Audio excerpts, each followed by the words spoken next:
pertanyaan-pertanyaan besar tersebut tetap menanti untuk dijawab, menunggu dengan sabar di setiap penderitaan dan rasa sakit yang kita rasakan, hingga kita perlahan demi perlahan merenungkan kenapa kita bisa merasakan penderitaan tersebut gitu.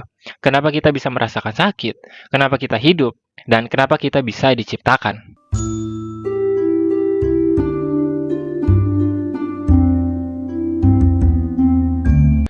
Pertanyaan kenapa kita eksis atau kenapa kita harus hidup seolah merupakan pertanyaan yang pada akhirnya akan menghampiri setiap orang pada waktunya.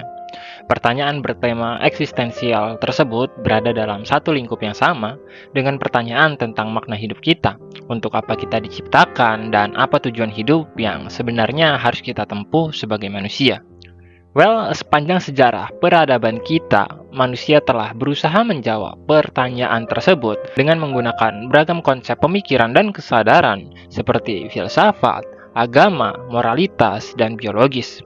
Masing-masing jawaban seolah menggambarkan dunia dengan cara yang berbeda, hingga melahirkan perbedaan dalam lingkup kesadaran manusia yang berlanjut pada perbedaan karakter, sifat, identitas, dan cara kita memandang kehidupan.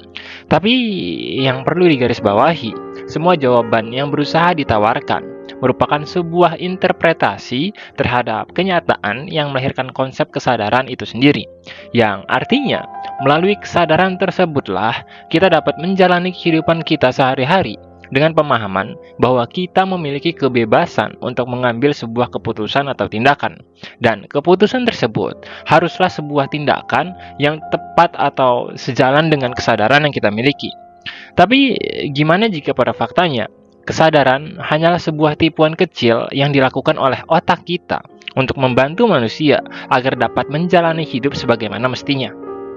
Dengan kata lain, bahkan dengan moralitas, hukum, ilmu pengetahuan, dan perkembangan teknologi yang berhasil dicapai oleh manusia, pada faktanya kita tidak lebih unggul satu langkah pun dari makhluk lain seperti para hewan dan tumbuhan. Jika memang hal tersebut benar, maka baik neuroscience, fisika kuantum, atau chipset berteknologi tinggi sekalipun yang manusia kembangkan, dalam sebuah konteks atau dalam sebuah lingkup, tidak memiliki perbedaan dengan seekor tikus yang mengais-ngais makanan di pembuangan sampah, atau bunglon yang berkamuflase, atau kura-kura yang katakanlah sedang berkembang biak.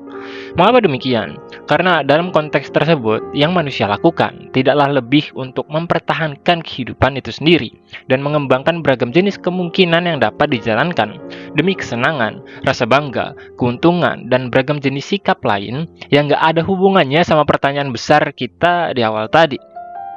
Kita seolah udah lupa dengan pertanyaan tersebut dan memilih untuk menjalani hidup secara pragmatis demi kesenangan dan kebahagiaan yang kita agung-agungkan sepanjang usia yang kita miliki. Tapi pertanyaan-pertanyaan besar tersebut tetap menanti untuk dijawab, menunggu dengan sabar di setiap penderitaan dan rasa sakit yang kita rasakan, hingga kita perlahan demi perlahan merenungkan kenapa kita bisa merasakan penderitaan tersebut gitu. Kenapa kita bisa merasakan sakit, kenapa kita hidup, dan kenapa kita bisa diciptakan.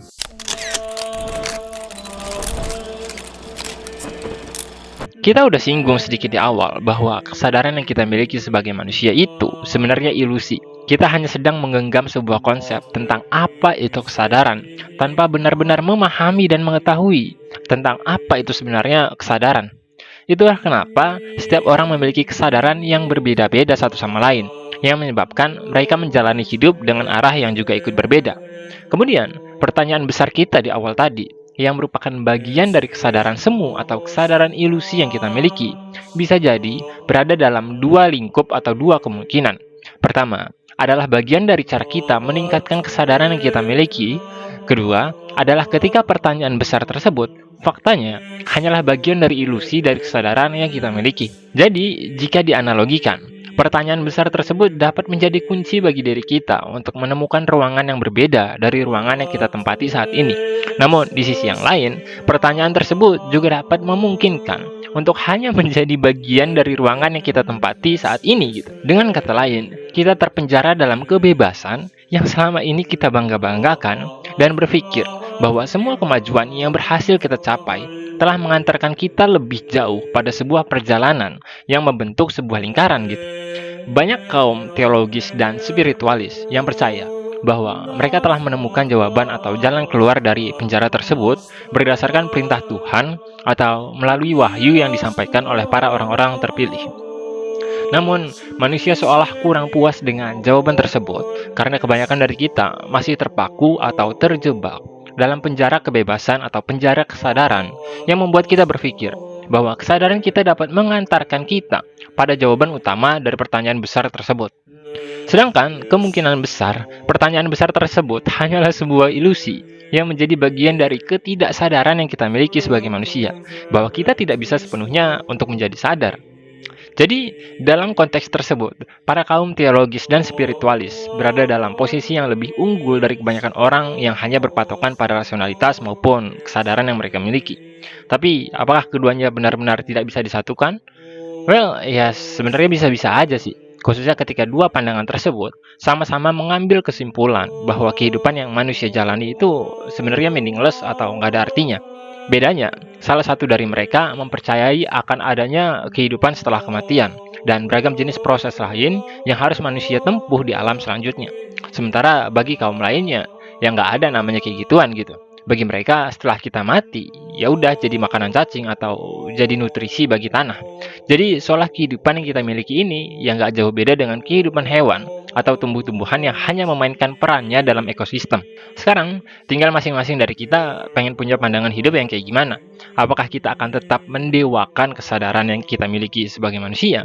Atau kita menyerahkan semuanya di dalam sebuah naungan kepercayaan yang merupakan pondasi utama dari spiritualisme dan agama-agama?